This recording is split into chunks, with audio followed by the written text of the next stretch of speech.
Hello friends, সকলে কেমন আছো? আজ আমি বানাবো মাছের ডিমের কাটলেট বা পকোড়াও বলতে পারো। আমি নিয়ে নিয়েছি মাছের ডিম, আর নিয়েছি 2 চামচ পরিমাণ চালের গুঁড়ো, একটু হলুদের গুঁড়ো, আর নিয়ে নিয়েছি একটু চাট মশলা, আর নিয়েছি বেকিং পাউডার।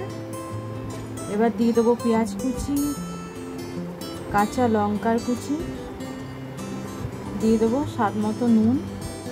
এবার এটাকে ভালো করে মিক্স করে নেব।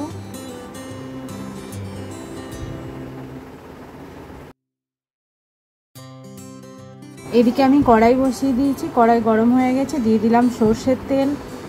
এরপরে এর মধ্যে দিয়ে দেবো একটু রিফাইন তেল।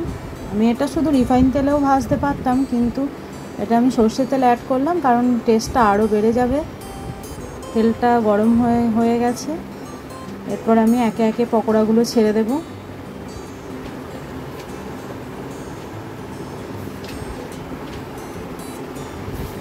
একে একে সবগুলো দিয়ে দেবো তেলের মধ্যে। তেলটা পুরো গরম, ভালো করে গরম হতে হবে, আর হিটটা এখন বাড়িয়ে রাখতে হবে।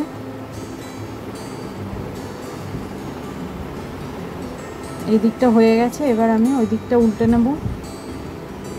এদিকটা উল্টে দেওয়ার পর আঁচটা কম করে কিছুক্ষণ হতে দিতে হবে, তাহলে পকোড়াটা আরও মুচমুচে হবে।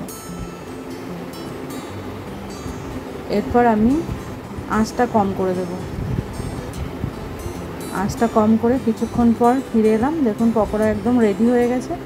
এবার আমি একটা প্লেটের মধ্যে তুলে রাখবো।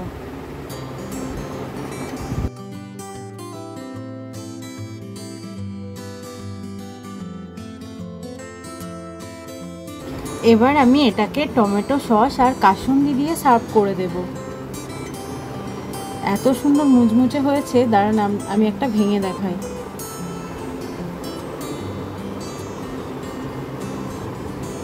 দেখছেন কত সুন্দর মুচমুচে হয়েছে। আজকের ভিডিওটা ভালো লাগলে অবশ্যই লাইক, কমেন্ট, শেয়ার করে দেবেন। টাটা।